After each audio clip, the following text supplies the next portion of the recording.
Hi, boys and girls. It's Miss McGinnis here. Today I want to share a book that I usually read in the beginning of the school year, but I think you're going to really enjoy listening to it again if you haven't heard it this year. Miss Nelson is Missing, written by Harry Allard and James Marshall.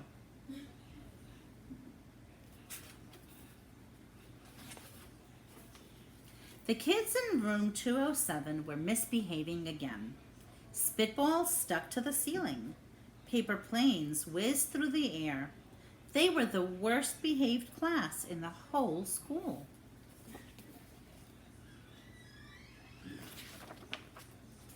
"Now settle down, said Miss Nelson in a sweet voice. But the class would not settle down. They whispered and giggled. They squirmed and made faces.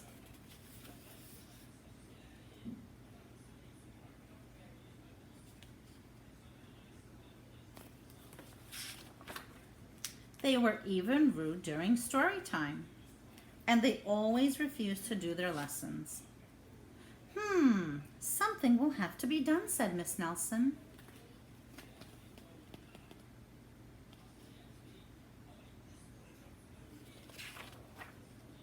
The next morning, Miss Nelson did not come to school. "Wow," yelled the kids, "now we can really act up." They began to make more spitballs and paper planes. "Today, let's be just terrible," they said. "Not so fast," hissed an unpleasant voice.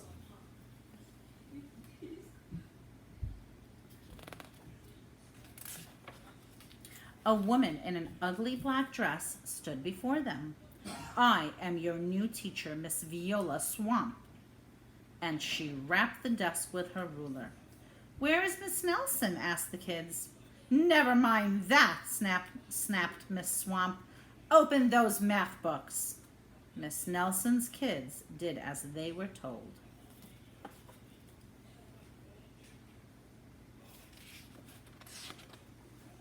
They could see that Miss Swamp was a real witch. She meant business.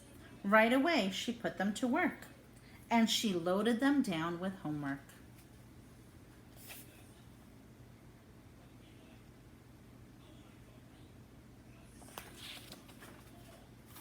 "We'll have no story time today," said Miss Swamp. "Keep your mouths shut," said Miss Swamp. "Sit perfectly still," said Miss Swamp. "And if you misbehave, you'll be sorry," said Miss Swamp. The kids in room 207 had never worked so hard. Days went by and there was no sign of Miss Nelson. The kids missed Miss Nelson.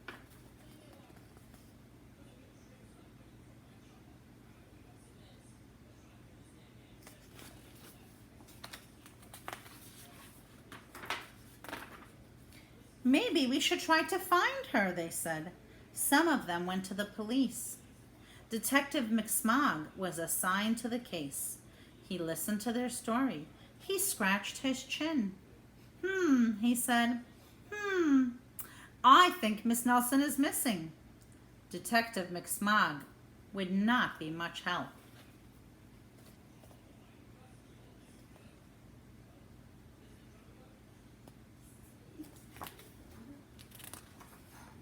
Other kids went to Miss Nelson's house. The shades were tightly drawn and no one answered the door. In fact, the only person they did see was the wicked Miss Viola Swamp coming up the street. "If she sees us, she'll give us more homework." They got away just in time.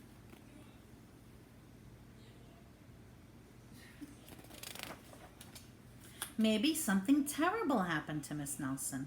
"Maybe she was gobbled up by a shark," said one of the kids. But that didn't seem likely.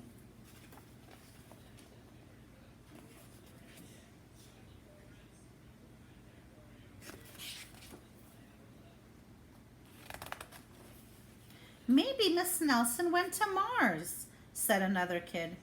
But that didn't seem likely either.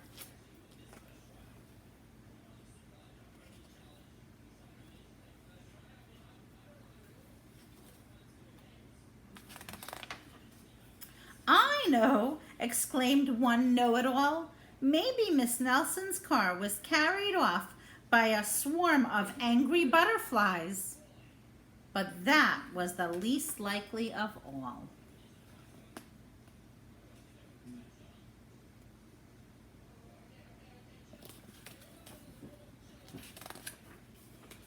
The kids in room 207 became very discouraged. It seemed that Miss Nelson was never coming back, and they would be stuck with Miss Viola Swamp forever. They heard footsteps in the hall. "Here comes the witch," they whispered. "Hello, children," someone said in a sweet voice.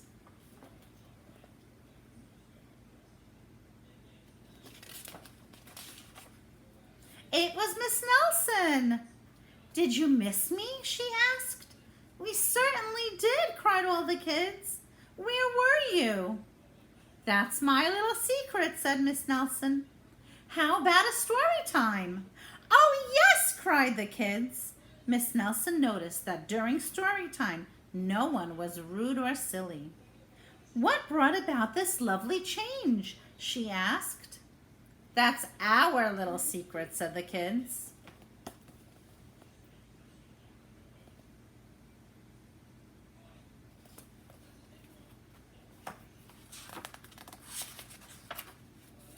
Back home, Miss Nelson took off her coat and hung it in the closet, right next to an ugly black dress. When it was time for bed, she sang a little song. "I'll never tell," she said to herself with a smile. See that black dress in the closet? P.S. Detective McSmog is working on a new case. He is now looking for Miss Viola Swamp.